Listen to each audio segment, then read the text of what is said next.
Okay, now question number 11।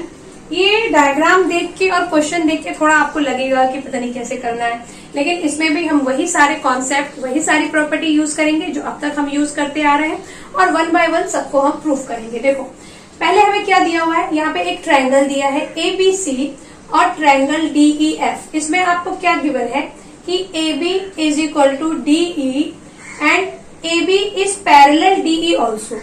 Second हमें दे दिया है BC is equal to EF and BC and EF is parallel, और vertices ABC are join to vertices DEF। देखो, A को D से join कर दिया, C को F से ज्वाइन कर दिया, देन B को E से ज्वाइन कर दिया। तो अभी शो क्या करना है हमें कि ABED is a parallelogram. ABED कहाँ गया? ABED, ये नहीं, ये जो ऊपर हमें दिख रहा है वो एक पैरेललोग्राम है। तो ये आपको समझ में आए कि हमें क्या हम प्रूफ कर रहे हैं, तो मैं इस लाइन को अब ज्वाइन कर देती हूँ। ये हमें प्रूफ करना है कि पहले ये वाला, ये ABED, ये एक पैरेललोग्राम है। तो जो फर्स्ट हम सोल्यूशन लिखना स्टार्ट करेंगे, तो हमें क्या दिया हुआ है यहाँ पे देखो, ABED में आपको ये गिवन है कि AB and DE is parallel and it is equal also. तो ऐसा सिर्फ पैरेललोग्राम में ही होता है कि वो पैरेलल भी हो और इक्वल भी हो। तो हम यहाँ लिख देंगे इट इज गिवन दैट, हम फर्स्ट वाला प्रूफ कर रहे हैं, it is given that, what is given, AB is equal to DE and AB is parallel DE। तो बस यही दो चीजें काफी है इसको पैरेललोग्राम बोलने के लिए। तो बस सीधे यहाँ पे हम लिख देंगे देयरफॉर ABED इज पैरेललोग्राम।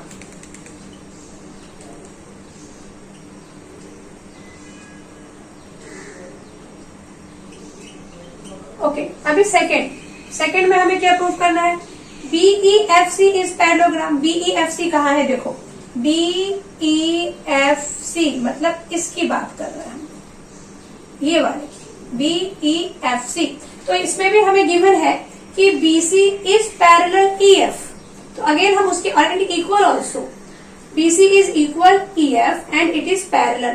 तो हम इसी के बेस पे इसको भी पैरेललोग्राम बोल देंगे। तो हम क्या लिख देंगे, BC is equal to EF। इसको आप इस तरह भी लिख सकते हैं या फिर हम ऐसे भी लिख सकते हैं, given BC is parallel EF, it is also given। बस therefore क्या लिख देंगे हम, therefore BEFC is a parallelogram। BEFC is a parallelogram। तो दो चीजें तो बड़ी आसानी से प्रूफ हो गई। अभी थर्ड अभी क्या प्रूफ करना है कि AD is parallel CF। AD और ये जो CF है, मतलब ये वाला और ये वाला, ये दोनों पैरेलल भी हो और ये दोनों इक्वल भी हमें प्रूफ कर देना है। तो हम कैसे प्रूफ करेंगे इन दोनों को पैरेलल और इक्वल? तो देखो, हमने क्या किया फर्स्ट में कि ये जो AD है वो BE के पैरेलल होगा, because ABED is a parallelogram. तो AD और BE पैरेलल होगा और इक्वल भी होगा। अगेन ये और ये भी पैरेलल और इक्वल होंगे। तो अगर ये दोनों पैरेलल और इक्वल हैं, ये और ये पैरेलल और इक्वल है, तो उसी के बेस पे हम लिख देंगे कि this two is also parallel and equal. तो हम क्या लिखने वाले हैं, पहले हम लिखेंगे कि AD इज पैरेलल BE। क्या लिखेंगे हम, AD इज इक्वल, लिख दो पहले, इक्वल BE। और सेकेंड हम लिखेंगे AD इज पैरेलल BE। और इस दोनों का रीजन क्या है, opposite side of parallelogram. Opposite side of parallelogram. कौन सा पैरेललोग्राम, ABED, जिसको अभी हमने प्रूफ किया था। ABED का वो अपोजिट साइड है। ओके, ये चीज हो सकता है ना कि अभी हमने बोला ना कि ABED पैरेललोग्राम है। ABED अगर ये पैरेललोग्राम है तो ये तो पैरेलल और इक्वल है ही, but it would be also parallel and equal. तो वो हमने यहाँ लिख दिया। अब सेकेंड हम क्या बोलने वाले हैं कि this side and this side is parallel and equal, क्योंकि अभी हमने प्रूव किया था कि BEFC is also a parallelogram. तो हम क्या लिखेंगे, BE इज इक्वल टू क्या, CF या FC बोल दो, BE is equal to FC and BE is parallel FC। और इसका रीजन भी क्या होगा, same reason, opposite side of parallelogram. Parallelogram का नाम क्या है, BEFC। BEFC का ये अपोजिट साइड है, तो ये भी पैरेलल होगा। अब देखो, अगर AD BE के पैरेलल है और AD BE से इक्वल है, और यहाँ पे BEFC से इक्वल है और BEFC के पैरेलल है, तो हम क्या लिख सकते हैं, इसको आप 1 नाम दे दो, ये 2 हो गया, this one is 3 and it is 4। तो हम यहाँ क्या लिख सकते हैं, देयरफॉर क्या होगा, AD इज पैरेलल FC होगा ना, क्योंकि AD BE के पैरेलल इक्वल है। पहले इक्वल देखते हैं, ओके। AD BE के इक्वल है और BE FC के इक्वल है, तो मतलब AD is equal to FC। तो यहाँ हम लिख देंगे AD is equal to FC, और ये हम कहाँ से लिख रहे हैं, from AD is equal to BE and BE from 1 and 3, 1 and 3। उसके बाद AD इज पैरेलल FC, और ये हम कौन से बेस पे बोल रहे हैं, अगर AD BE से पैरेलल है और BE FC के पैरेलल है, तो AD FC के पैरेलल होगा, from 2 and 4, from 2 and 4, okay. तो यही हमें प्रूफ करना था कि AD इज पैरेलल CF और AD इज इक्वल CF। अब इन्होंने CF बोला है, तो हम भी यहाँ पे CF लिख देते हैं।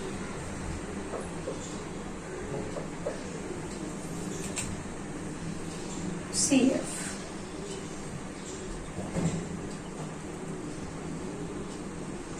तो ये चीज आपको समझ में आ गई ना, क्योंकि एक पहले हमने इसको पैरेललोग्राम प्रूव किया, तो पैरेललोग्राम में अपोजिट साइड्स पैरेलल होते हैं, इक्वल होते हैं। फिर हमने इन दोनों को पैरेलल और इक्वल बोल दिया।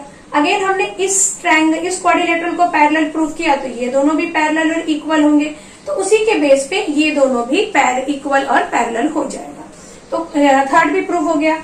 अभी फोर्थ क्या प्रूव करना है कि ACFD is a parallelogram. ACFD किधर गया, ACFD, तो इसे में कैसे प्रूव करेंगे, अगेन इसका वही बात कि अपोजिट साइड्स इक्वल है और पैरेलल है, तो इसका मतलब ACFD इज पैरेललोग्राम। वो हम यहीं पे लिख सकते हैं, therefore ACFD is parallelogram.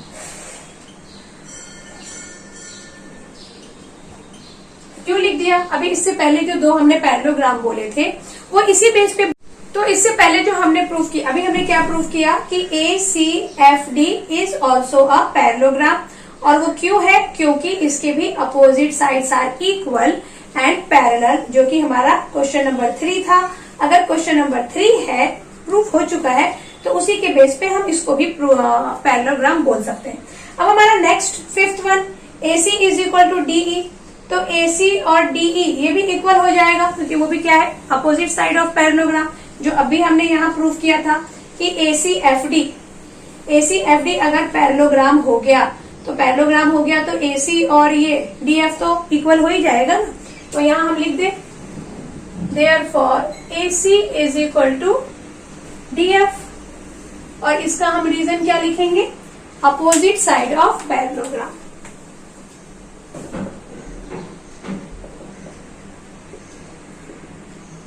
Opposite side of parallelogram, okay. अभी नेक्स्ट हमें प्रूफ करना है कि ABC इज कॉन्ग्रुएंट DEF, यानी जहां से कहानी शुरू हुई थी, ये दोनों ट्रायंगल जो है वो कॉन्ग्रुएंट है। तब इतनी सारी चीजें जब कॉन्ग्रुएंट प्रूव हो गई, तो इसमें तो सब कुछ हमें गिवन ही था। इसमें क्या गिवन था हमें, देखो, AB is equal to DE, AB and DE is equal. Second हमें क्या पता था, BC is equal to EF, BC is equal to EF, और थर्ड जस्ट हमने प्रूव किया कि AC is equal to DF। तो बस बाय SSS टेस्ट ये कॉन्ग्रुएंट हो जाएगा, SSS कॉन्ग्रुएंसी। तो यहाँ पे हम क्या लिख देंगे, इन ट्रायंगल, कंपेयर करेंगे हम, ABC and DEF, in triangle ABC and triangle DEF, क्या देखा हमने दोनों में? क्या पता चला हमें कि AB is equal to DE, और ये क्या है, गिवन है। देन सेकेंड हमारे पास क्या है, BC is equal to EF, this is also given. And third अभी हमने प्रूव किया, AC is equal to DF, it is proved. तो therefore triangle ABC is congruent triangle DEF by which congruency, SSS, क्योंकि यहाँ पे हमने सिर्फ side की बात की है, तो bye SSS congruency.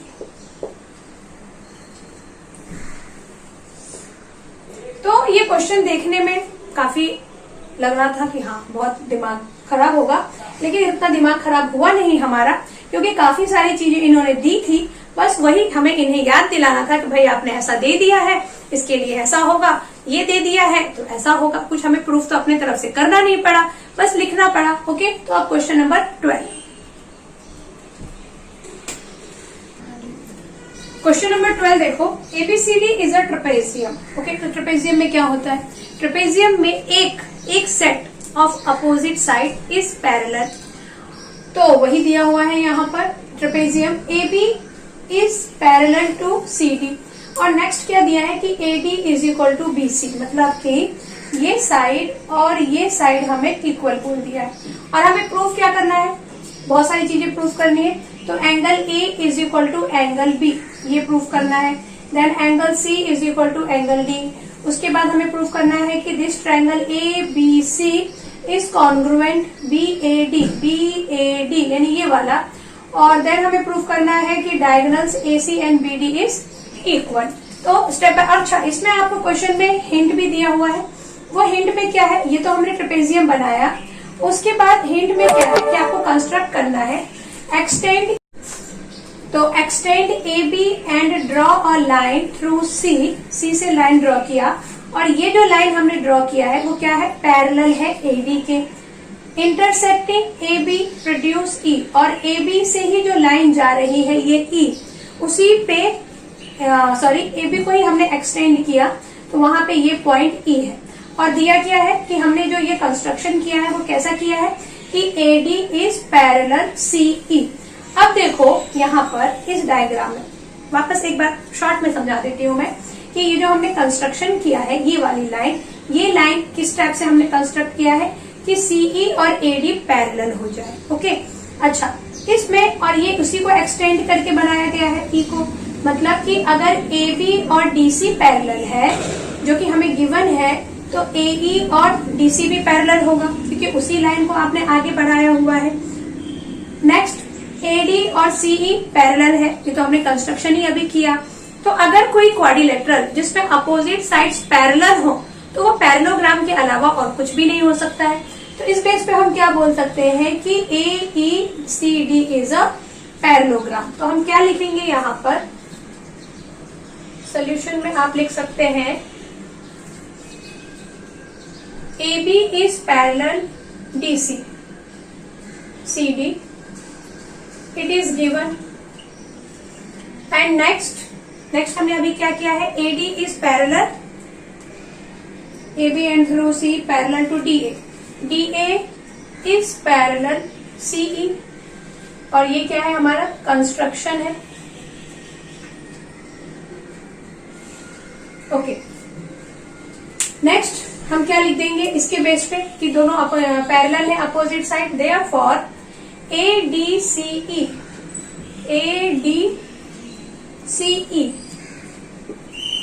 Is a parallelogram. Parallelogram हो सकता है ये ADCE। अब ये अगर पैरेललोग्राम हो गया, उसमें उसके बाद क्या दिया हुआ है कि AD is equal to BC, ये भी चीज हमें दी हुई है। AD is equal to BC, it is also given.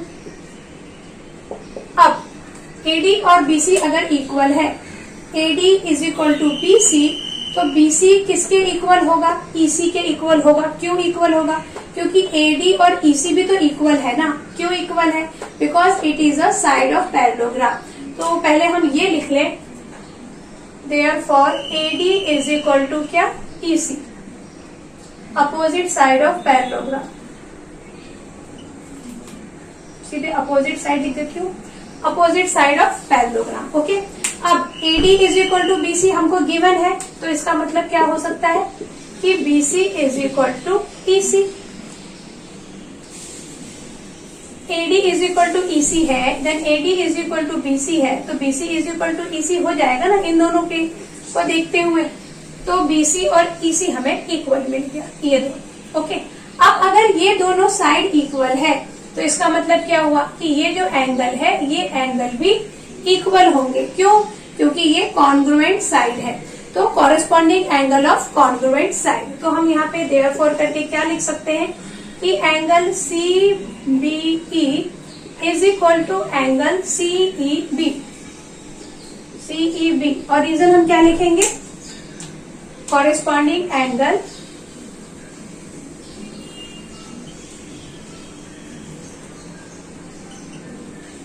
Angle of congruent side.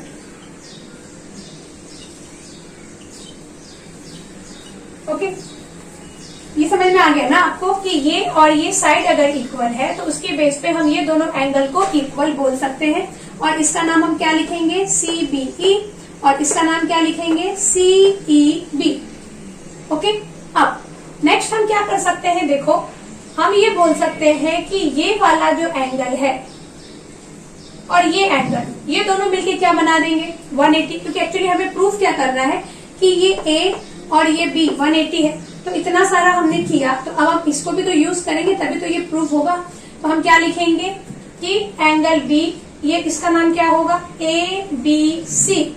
तो यहाँ हम क्या लिखेंगे? एंगल ABC प्लस एंगल ये वाला, इसका नाम क्या है? CBE। इसको 1 दे दो नाम। CBE इज इक्वल टू कितना? 180 डिग्री। क्यों भाई?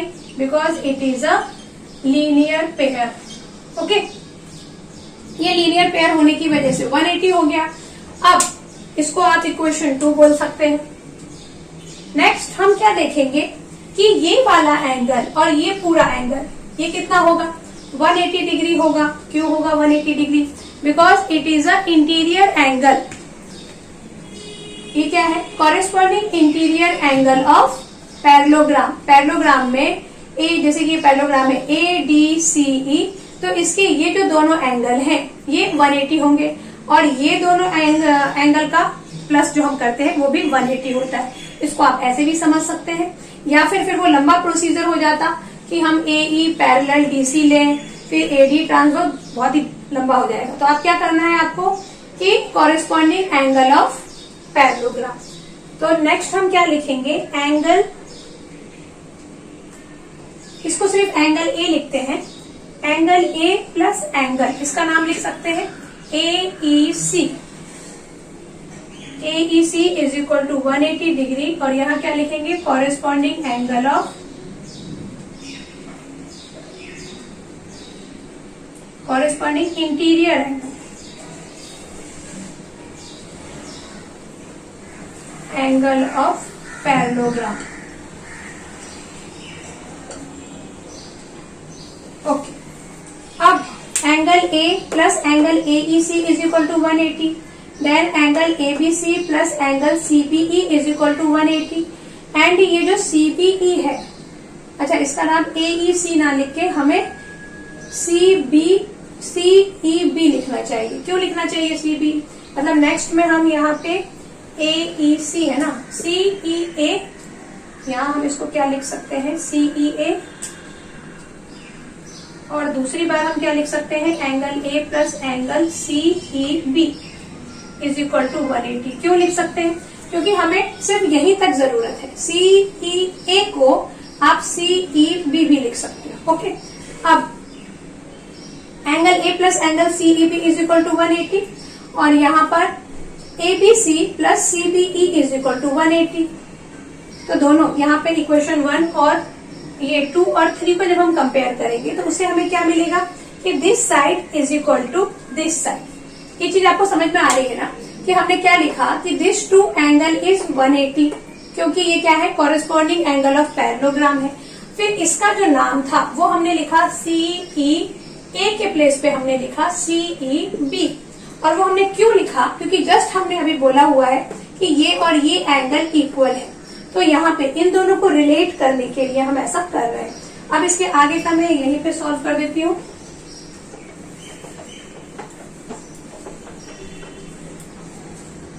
तो देखो फ्रॉम 2 and 3, फ्रॉम 2 and 3 हम क्या बोल सकते हैं कि angle A plus angle CEB is equal to angle ABC plus angle CBE। क्यों? क्योंकि दोनों का राइट हैंड साइड जो है वो 180 है।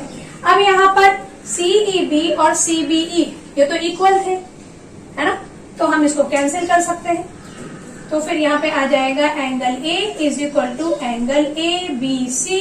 It means angle A is equal to angle B, क्योंकि ABC ये क्या है, एंगल B है, तो angle A is equal to angle B आ गया। ये चीज हमारा प्रूव हो गया। तो ये आपको समझ में आया कि क्या किया गया है। वापस एक बार देख लीजिए शॉर्ट में। हमने पहले तो ये हमें ट्रेपेजियम दिया हुआ था जिसमें ये दोनों साइड आपके क्या है, पैरेलल है, और AD और BC इक्वल दे दिया है। तो इसमें हमने कंस्ट्रक्शन किया, वो आपकी बुक में हिंट गिवन है। हमने क्या कंस्ट्रक्शन किया कि ये जो लाइन बनाई वो ये दोनों पैरेलल हो, कुछ ऐसा बनाया। अब ये तो ऑलरेडी पैरेलल है, अगर AB पैरेलल DC है तो AE पैरेलल भी DC होगा, और इसकी वजह से क्या हो जाएगा, ADCB is a parallelogram. Parallelogram हुआ नहीं कि अपोजिट साइड हम इक्वल बोल देंगे, तो DA is equal CE because it is a side of parallelogram। Given था हमें कि ये दोनों इक्वल है, तो उसके बेस पे हम बोल देंगे कि भाई ये दोनों इक्वल हो गए। अब ये दोनों इक्वल हो गए तो ये जो कॉरेस्पॉन्डिंग एंगल है ये भी इक्वल हो गया। ओके, तो ये एक तो कॉन्सेप्ट ये हमने रख दिया। उसके बाद हमने इन दोनों को बोल, क्योंकि इसको भी सॉल्व करना था, इन दोनों को बोल दिया लीनियर पेयर। उसके बाद हमने इसको और इसको बोल दिया 180 डिग्री। क्यों? क्योंकि इंटीरियर एंगल है, corresponding interior angle of parallelogram. अब ये और ये इक्वल है, तो और ये 180 है, तो फिर उसको कैंसिल करके हमने इन दोनों को इक्वल बोल दिया। तो अब A और B हमारे इक्वल आ गए। नेक्स्ट हमें क्या प्रूव करना है कि angle C and angle D, this two angle is also equal. तो अब हम इसे कैसे इक्वल प्रूव करेंगे ये देखते हैं। नेक्स्ट हमें क्या प्रूव करना है कि C और D इक्वल है। तो देखो C और D को इक्वल बोलने के लिए हम क्या कर सकते हैं, यहाँ पे मैं सॉल्व कर रही हूँ। C और D इक्वल है, ओके। तो हमें क्या गिवन है कि AB is parallel CD, AB और CD पैरेलल है। तो अगर आप AB और CD को पैरेलल जो कि दिया हुआ है और AD को ट्रांसवर्सल ले लें एंड AD इज ट्रांसवर्सल, तो उसके बेस पे हम क्या लिख सकते हैं कि angle A plus angle D is equal to 180 degree. और रीजन क्या होगा, इंटीरियर एंगल, इंटीरियर एंगल। तो इंटीरियर एंगल 180 होता है ना। अगर आप ये और ये पैरेलल ले रहे हैं और AD is transversal, then this two angle is interior angle. कुछ ऐसा होगा, ऐसा। यहाँ पे देखो ये AB है और ये DC है, ये दोनों पैरेलल हो गया, ये ट्रांसवर्सल हो गया, तो ये दोनों एंगल हमारे 180 हो जाएंगे। इसको आप इक्वेशन उस तक हमने 4 तक यूज कर लिया था, तो इसको आप 5 नाम दे दो। उसके बाद ऐसे ही हम यहाँ पे करेंगे, AB and CD is parallel and this time BC is transversal. Again AB is parallel CD and BC is transversal. तो ये BC ट्रांसवर्सल हो जाएगा। तो इस बार कौन सा इंटीरियर एंगल प्लस होने वाला है, एंगल B और एंगल C। ये भी सेम प्रोसीजर, ये कुछ ऐसा, यहाँ पे ये B है, ये C है, ये A है और ये D है। इस बार हमने इसको ट्रांसवर्सल लिया, तो इन दोनों को जब आप प्लस करेंगे तो 180 आ जाएगा। तो यहाँ हम लिख देते हैं angle B plus angle C is equal to 180 degree, और रीजन क्या होगा, इंटीरियर एंगल। अब इसको आप 6 नाम दे दो, तो फ्रॉम 5 एंड 6 हम क्या बोल सकते हैं, दोनों में इज इक्वल टू 180 है सॉरी, तो हम बोल सकते हैं angle A plus angle D is equal to angle B plus angle C, और रीजन हम लिखेंगे फ्रॉम 5 एंड 6। ओके, अब ए और बी ये तो ऑलरेडी हम इक्वल प्रूफ कर चुके हैं, तो इसलिए ये कैंसिल हो जाएगा, और यहाँ पे क्या आ जाएगा, angle D is equal to angle C.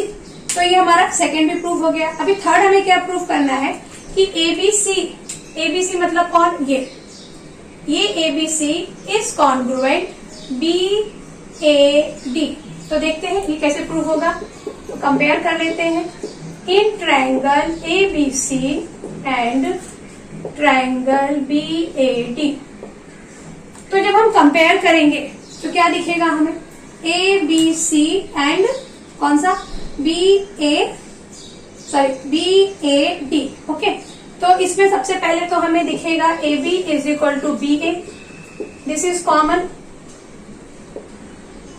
Common side. अगर आपको ऐसे नहीं समझ में आ रहा है तो ये जो नाम हमने लिखा है उसी में देख लो, ए बी और यहाँ पे बी ए लिखा है, तो A B is equal to B A, common side हो गया। Then A D is equal to, ये तो हमें गिवन था, A D is equal to B C, this one is given, ये चीज भाई हमको गिवन थी। और थर्ड जो हमने प्रूव किया, ये वाले ट्रायंगल में ए बी सी, इसमें ये बी एंगल पूरा, और देन डी ए बी, इसमें ये पूरा ए एंगल, तो एंगल ए और एंगल बी ये तो इक्वल थे, तो यहाँ हम लिख देंगे angle A is equal to angle B, और यहाँ लिख देंगे प्रूफ। ये चीज आपको समझ में आ गया ना, इसको मैं यहाँ पे शॉर्ट में बताती हूँ कि ये किस टाइप से, ये कुछ ऐसा है, ए बी और सी, इस ट्रायंगल की हम बात कर रहे हैं। देन हम बात कर रहे हैं इस ट्रायंगल, यहाँ पे ए पूरा है और बी आधा है, ए बी और ये डी। ओके, अब इस ट्रायंगल में जब हम बात कर रहे हैं तो क्या होगा, एंगल बी और एंगल ए ये इक्वल हम ऑलरेडी बोल चुके हैं, ए बी सी। जब आप इसमें ए को लेते हैं तो ए का सिर्फ इतना पार्ट यूज होता है, देखो इतना पार्ट यूज होता है। ओके, और जब आप इसमें बी को लेते हैं तो इसमें भी बी का सिर्फ इतना पार्ट यूज हो रहा है। लेकिन जब हम सिर्फ इस ट्रायंगल की बात करेंगे तो यहाँ पे ए पूरा यूज हो रहा है, और जब इस ट्रायंगल की बात करेंगे तो बी यहाँ पूरा यूज हो रहा है, तो ये ए और ये बी इक्वल होगा, वो हम ऑलरेडी प्रूफ कर चुके हैं। तो इसके बेस पे हम इसको कॉन्ग्रुएंट बोल सकते हैं। कौन सा टेस्ट लगा दें, एस टेस्ट, है ना। तो हम यहाँ लिख देंगे therefore triangle A B C is congruent triangle B A D by SAS congruency. Okay, by SAS congruency ये हो गया। अब जब अगर ये दोनों ट्रायंगल कॉन्ग्रुएंट हो गए हैं तो हम AC is equal to DB बोल सकते हैं, AC is equal to BD। तो therefore AC is equal to BD और Q CPCT, corresponding part of congruent triangle. तो ये चीज आपको समझ में आ गई कि हमने क्या किया। सेकंड ये जो था वो तो काफी इजी था, सिर्फ जो ये फर्स्ट वाला था उसमें थोड़ा आपको ध्यान देना पड़ेगा, बाकी सेकंड पार्ट में तो कुछ नहीं था। हमने एक बार इसको ट्रांसवर्जल लिया, ये और ये प्लस करके 180 बोल दिया, देन इसको ट्रांसवर्जल लिया, ये और ये प्लस करके 180 बोल दिया, फिर ए और बी इक्वल था, उसके बेस पे CD इक्वल हो गए। उसके बाद जब इन दोनों को कंपेयर किया तो काफी सारी चीजें तो हमारे पास पहले से थी। क्या क्या था हमारे पास, ये गिवन था, ये कॉमन हो गया, उसके बाद ये साइड बी और ए एंगल हम ऑलरेडी प्रूव कर चुके थे, तो ये दोनों को कॉन्ग्रुएंट प्रूव करना बहुत आसान हो गया। और ये कॉन्ग्रुएंट हो गए तो ये जो साइड है ये तो कॉन्ग्रुएंट हो ही जाएगा। तो आज हमने ये एक्सरसाइज कंप्लीट कर लिया है, आप इसकी अच्छे से प्रैक्टिस करिए, और जो बाकी के क्वेश्चंस हैं, बाकी के जो एक्सरसाइज है वो हम लोग नेक्स्ट लेक्चर में डिस्कस करेंगे। मेरे इस चैनल को अगर आपने सब्सक्राइब नहीं किया है तो प्लीज सब्सक्राइब जरूर करिए ओके देन मिलते हैं नेक्स्ट लेक्चर में। Thanks for watching.